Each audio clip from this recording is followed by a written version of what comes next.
동양 철학 에세이 노자 인생의 보배를 간직하라. 노자의 정치론. 나라는 작고 백성수는 적어야 한다. 온갖 도구가 있지만 쓰지 않게 하며 백성들이 생명을 중시하도록 하면 살던 곳을 버리고 멀리 옮겨가는 일이 없을 것이다. 배나 마차가 있어도 탈 필요가 없고 갑옷과 무기가 있어도 쓸 일이 없다.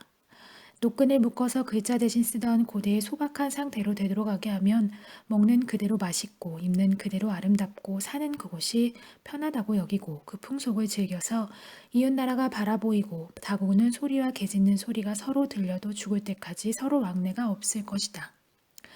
총명과 지혜를 끊어버리면 백성의 이익이 100배로 늘어날 것이다. 인과 의 같은 도덕을 끊어버리면 백성들이 옛날처럼 효성스럽고 자유롭게 될 것이다. 정교하고 편리한 물건들을 없애버리면 도적이 없어질 것이다. 이 세 가지 소극적 방법만으로는 불충분하다. 그러므로 적극적으로 외모는 수수하고 마음은 소박하게 하며 이기심과 욕망을 줄이게 한다. 똑똑한 사람을 높이지 않음으로써 백성들이 다투지 않게 만든다. 얻기 힘든 물건을 귀하게 여기지 않음으로써 백성들이 도적질하지 않게 한다.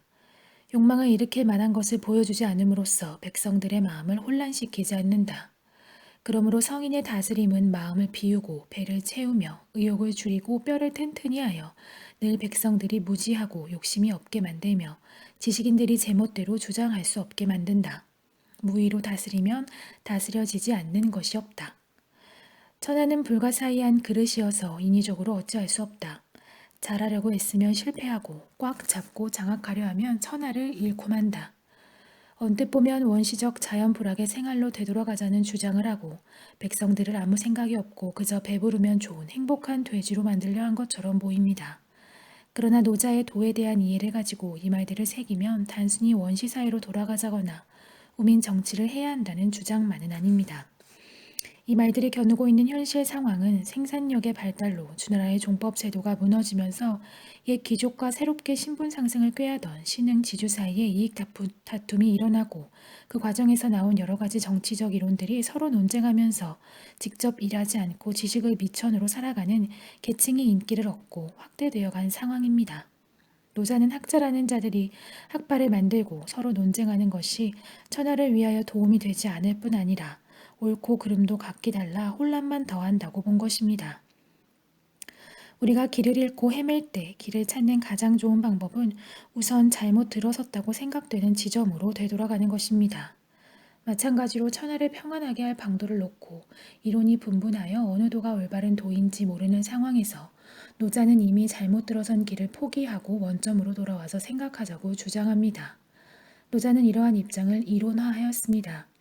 노자는 만물의 근원인 도의 성질이 저절로 그러함이듯이 인간을 다스리는 정치의 도는 무의, 즉 억지로 하지 않는 것이라고 합니다. 인위적으로 계획하고 조장하고 간섭하지 않는 것입니다. 육아에서도 가장 이상적인 정치를 한 요순 임금은 남쪽을 향하여 앉아 있는 것으로 천하를 평안히 하였다고 합니다. 이것을 남면의 통치술이라고 하는데 임금이 자기 나라에 앉아 완전한 인격의 모범을 보임으로써 들에서 일하는 백성들까지도 착하게 만든다는 것입니다. 그러나 노자가 말하는 무의는 육아의 도덕적 모범과 다른 뜻입니다.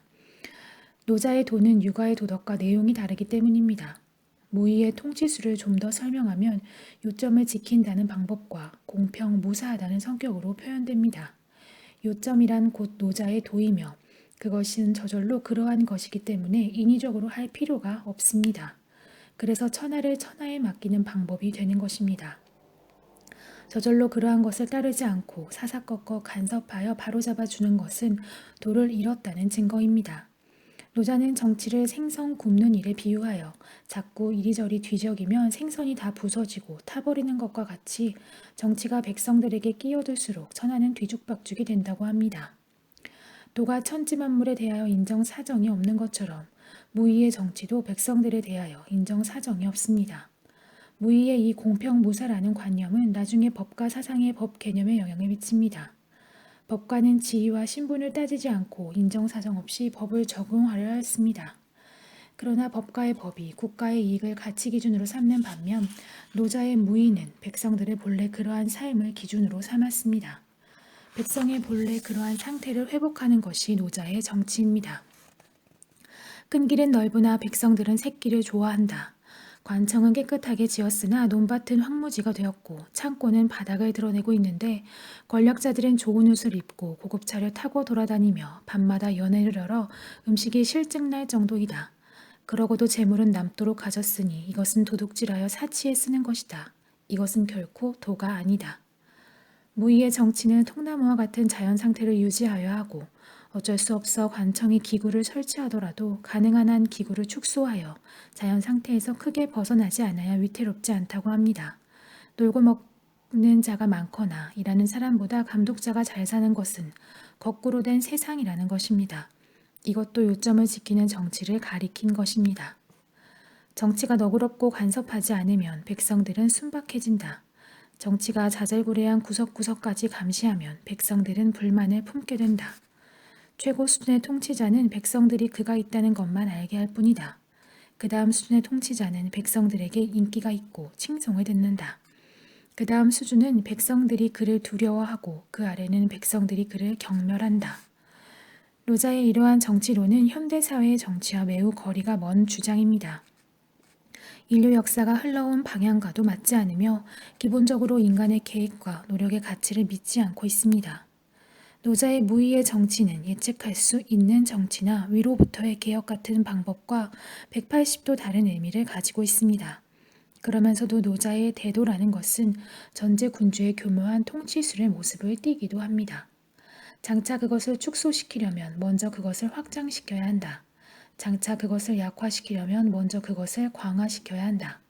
장차 그것을 없애려면 먼저 그것을 진흥시켜야 한다.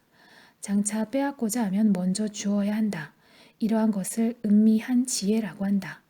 부드럽고 약한 것이 단단하고 강한 것을 이긴다. 그러므로 강한 물고기가 부드러운 물을 벗어나지 못하는 것이다. 국가를 이롭게 하는 수단을 백성들이 보게 해서는 안 된다. 여기에서 노자의 대도는 전제군주의 비밀 정치를 옹호하고 군주의 통치술에 의존한 정치만을 논하였으며 대도 자체가 매우 주관적인 것이기 때문에 민주적인 논의와 제도적 장치를 통한 합리적 통치와는 거리가 멀다고 할 수 있습니다. 그런 점에서 노자의 정치론은 전제군주를 위한 제왕학이라고 보아야 할 것입니다. 원초적 인간의 모습. 호사스런 생활을 즐겼던 중국의 어떤 왕은 한 끼 식사에 200가지 반찬을 놓았다는 이야기도 있지만 우리는 어쩌면 고대의 제왕들보다 더 잘 먹는지도 모릅니다. 아무리 중국의 왕이라 해도 아르헨티나에서 생산된 바나나나 북태평양에서 잡아온 참치를 먹지는 못했을 것이고 브라질산 커피의 맛은 몰랐을 것입니다. 어쩌면 우리는 중국의 왕들이나 특별한 사람들만이 볼 수 있었던 책을 손쉽게 구해서 읽고 있는지도 모릅니다. 노자라는 책은 그런 성격이 강합니다. 노자에서 말하는 도와 덕은 일반 백성들을 위하여 말해진 것이 아닐 것입니다. 그것은 그 시대에 어쩔 수 없는 일이었습니다. 우리는 스스로 왕이 된 기분으로 노자가 인생을 어떻게 강의하였는지 살펴봅니다. 봅시다. 최고의 덕을 가진 사람은 의식적으로 덕을 얻으려고 애쓰지 않는다. 그래서 덕이 완전하게 나타난다. 수준이 낮은 사람은 의식적으로 덕을 얻고자 하며 또 그것을 잃지 않으려고 안달한다. 그래서 덕이 완전하게 나타나지 않는다. 또한 최상의 덕은 덕을 얻고자 애쓰지 않고 또한 그것을 바깥으로 자랑하려 하지 않는다. 그러나 낮은 덕은 덕을 얻고자 애쓸 뿐 아니라 그것을 바깥에 나타내어 남에게 과시하려 한다. 높은 덕은 오히려 골짜기처럼 낮아 보이고 넓은 덕은 부족한 것처럼 보이고 꾸준한 덕은 불건전한 것 같아 보이고 진실한 덕은 변하기 쉬워 보인다. 정말로 덕을 지닌 사람은 갓난아이와 같다. 갓난아이는 무지하고 무심함으로 독충도 찌르지 않고 맹수도 덤벼들지 않고 사나운 짐승도 발톱을 대지 않는다. 뼈는 연약하고 근육은 부드러우나 꽉 움켜쥔 주먹은 단단하다. 아직 남녀의 성교도 모르는데 고추는 서 있다. 정기가 최고로 충만해 있다는 증거이다. 하루 종일 울부짖어도 목이 쉬지 않는다. 자연과의 조화가 최고로 유지되고 있다는 증거이다. 자연의 도를 따르는 사람은 총명하고 지혜로워 보이지 않습니다. 덕은 자연의 도가 인간에게 나타난 것입니다. 최고의 덕을 지닌 인간이 곧 본래 모습의 인간이라고 할 수 있는데 그 사람은 어린아이와 흡사하다는 것입니다. 지혜와 총명은 이러한 본래 모습을 해치는 것이라고 합니다. 지혜는 도의 입장에서 보면 단순한 장식물에 지나지 않고 인간을 어리석게 만드는 원인이 되는 것이다. 지식과 분별심이 발달하고 나서 인간의 기교에 의한 큰 거짓이 나타났다. 안다는 것이 사물의 실상을 아는 게 아님을 아는 것은 최상의 지혜요. 안다는 것이 사물의 실상을 아는 게 아님을 모르는 것은 착오다. 착오를 착오로서 자각하는 그것에 의해 비로소 착오에서 해방되는 것이다. 도를 체득한 사람은 착오에 빠지지 않는다. 인간은 분별하고 순서와 등급을 매기고 함으로써 있는 그대로의 세계를 보지 못하고 자기 위주로 생각하게 되어 자연스러운 덕을 잃는다는 것입니다. 저절로 그러한 자연의 세계를 인간의 잣대로 평가하면서 사람들은 원래 없던 것을 만들어내기도 합니다. 만물을 창조한 인격적 존재 같은 것을. 제나라의 전씨가 저택 뜰에서 어떤 사람의 송별회를 열었다. 손님이 1000명이나 모여들었는데 그 중에 물고기와 기러기를 선물로 가져온 사람이 있었다. 전씨는 고마워하면서 말했다. 아, 하늘의 은총은 참으로 깊도다. 인간을 위해 오곡을 만들고 물고기와 새를 길러 인간에게 쓰이게 해주시는구나. 둘러선 손님들이 입을 모아 전씨의 말에 찬동하였다. 그때 포씨의 12살짜리 아들이 나서며 말했다. 당신의 말은 틀렸습니다. 천지 만물은 모두 우리들과 같은 동료입니다. 동료들 사이에 귀천의 차별은 없습니다. 다만 크고 작은 차이, 지혜와 힘의 차이에 따라 서로 잡아먹고 있을 뿐이지. 다른 것에게 소용되기 위해 만들어진 것은 아닙니다. 인간이 제멋대로 먹을 수 있는 것을 잡아먹을 따름이지 하늘이 인간에게 먹이기 위해 그것들을 만든 것은 아닙니다. 모기나 파리떼가 인간의 피를 빨고 호랑이와 늑대가 동물들을 잡아먹는다고 해서 하늘이 모기와 파리를 위하여 인간을 만들고 호랑이와 늑대를 위해서 동물들을 만든 것은 아닙니다. 원초적 인간의 모습은 서로 평등한 것이었다고 봅니다. 누가 누구를 위해서 있는 것이 아니었습니다. 노자는 더 나아가 가장 도에 가까운 인간은 물과 같다고 하였습니다. 최고의 선은 물과 같다. 물은 만물에게 큰 이익을 주면서도 자기를 주장하여 다투지 않고 누구나 싫어하는 낮은 장소에 머무르고 있다. 그래서 도의 본래 모습에 가깝다. 만들어내고도 소유하지 않으며 일을 하고도 공로를 자랑하지 않으며 윗자리에 있으면서도 마음대로 간섭하지 않는다. 이것을 심원한 덕이라고 한다. 원초적 인간은 평등한 관계일 뿐 아니라 이기적이지 않고 양보하며 겸손하다고 합니다. 노자는 원수를 은혜로 갚으라고 하였는데 공자는 은혜를 은혜로 갚고 원수는 정의로 갚으라고 하였습니다. 노자는 세상에서 말하는 악이란 선이 결핍된 상태를 말하는 것일 뿐이고 도는 선과 악을 갈라서 악을 박멸하자는 것이 아니라고 합니다. 악을 박멸하겠다는 강직한 태도를 갖는 것은 죽음의 물이라고 하였습니다.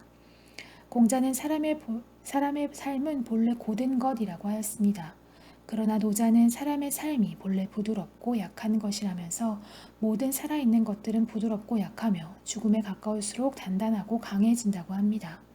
어린아이나 새싹처럼 부드럽고 약한 것이 삶의 본래 모습이며 이것을 지키려고 한 것이 노자의 철학입니다.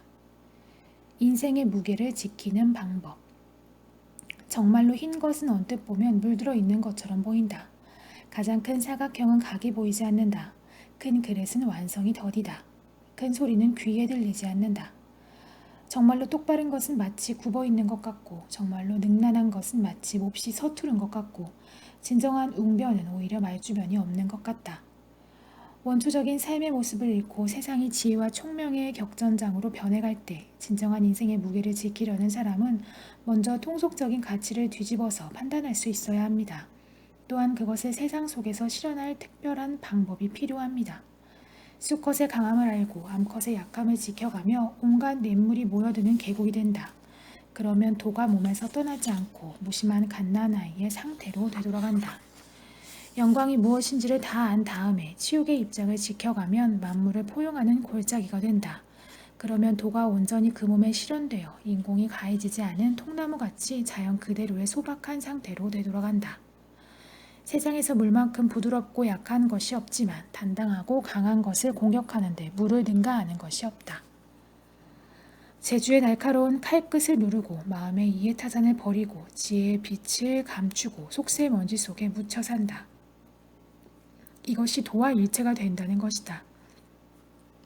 근원으로 되돌아가는 것이 도의 운동 모습이며 약하고 부드러운 것이 도의 작용 방식이다. 모든 현상은 세계의 어머니로부터 태어난 자식이다. 모든 현상의 근원인 도를 알아야 그 자식인 사물을 알고 그래야 일생을 통해 불행이나 재난을 만나는 일이 없는 것이다. 노자는 어린아이나 새싹처럼 부드럽고 약하게, 물처럼 겸허하게, 골짜기처럼 포용력 있게, 통나무처럼 본래 모습을 지키는 것, 즉 근원에서 떠나지 않는 것이 인생의 무게를 간직하는 방법이라고 합니다. 장자는 세속적 가치를 버리고 나서 우리가 무엇을 할 것인가를 분명하게 말하지 않는 반면 노자는 분명하게 우리에게 행동, 지침을 제시하고 있습니다. 그것은 여성적이고 수동적이며 방어적이고 소극적인 가치들로서 어떤 일관성을 가지고 있는데 노자는 이것으로 분열된 세상의 거짓으로 치닫는 도도한 흐름을 잠재울 수 있다고 믿었습니다. 노자는 자기의 방법을 세 가지로 요약하였습니다. 첫째, 포용하여 사랑할 것. 둘째, 요점을 단단히 지킬 것. 셋째, 천하의 앞에 나서지 말 것입니다. 부드러운 것이 강한 것을 이긴다. 물러서는 것이 전진하는 것이다. 이런 노자의 말이 모택동의 유격 전술의 모습을 나타냈습니다. 국민당의 초토화 작전에 밀리면서 모택동 군대는 2만 5천리 대장정에 올랐습니다. 그때 유격 전술의 전법은 적이 공격해 오면 달아난다. 적이 쉬고 있으면 괴롭힌다. 적이 후퇴하면 쫓아간다였습니다. 한비자에 이런 이야기가 나옵니다. 송나라의 한 시골 사람이 가공하지 않은 옥도를 주어 대신인 자공에게 선물로 바치려 했다. 그런데 자공은 굳고 받지 않았다. 그래서 그 사나이가 자공을 만나 말했다. 이것은 값비싼 보물입니다. 대신 같은 고귀한 분에게나 어울리는 것이지요. 우리 같은 천한 자들이 가질 물건이 아닙니다. 그런데 어째서 거절하시는 겁니까? 자공이 대답했다. 자네는 옥도를 보배라고 말하지만 나는 그것을 받지 않는 것을 보배라고 생각하네. 노자의 철학에서는 세상에서 추구하는 가치들이 모두 값진 것이 아닙니다. 명예나 권력이나 돈이나 모두 쓸데없는 것들입니다. 노자가 추구한 것은 공자처럼 도덕을 닦아 훌륭한 인격을 완성하는 것도 아니었습니다. 그 인격도 남들의 입방아에 날리는 쭉정이 같은 것입니다. 노자가 보배라고 생각한 것은 기본적인 생명의 욕구, 자연스러운 생명활동을 완전하게 실현하는 것이었습니다. 끝으로 인생의 본래 모습을 지키며 살다간 노자의 독백을 들어봅니다. 세상 사람들은 마치 징수성찬이라도 받아놓은 듯 신바람이 났네. 화창한 봄날 정자에 올라 꽃 구경이라도 하듯이. 그러나 나만은 담담하고 조용하고 마음이 동하는 기미도 없네. 마치 아직 웃을 줄도 모르는 갓난아이처럼, 마치 아주 지쳐 돌아갈 집도 없는 강아지처럼. 사람들은 무엇이든 남아돌 만큼 가지고 있지만 나만은 모든 걸 잃어버린 것 같네. 아, 나는 바보 같구나. 아무것도 모르고 멍하니. 세상 사람들은 똑똑한데 나는 그저 멍청할 뿐. 남들은 딱 잘라 잘도 말하는데 나만은 우유부단, 우물쭈물, 흔들흔들, 흔들리는 큰 바다 같네. 쉴 줄 모르고 흘러가는 바람이네.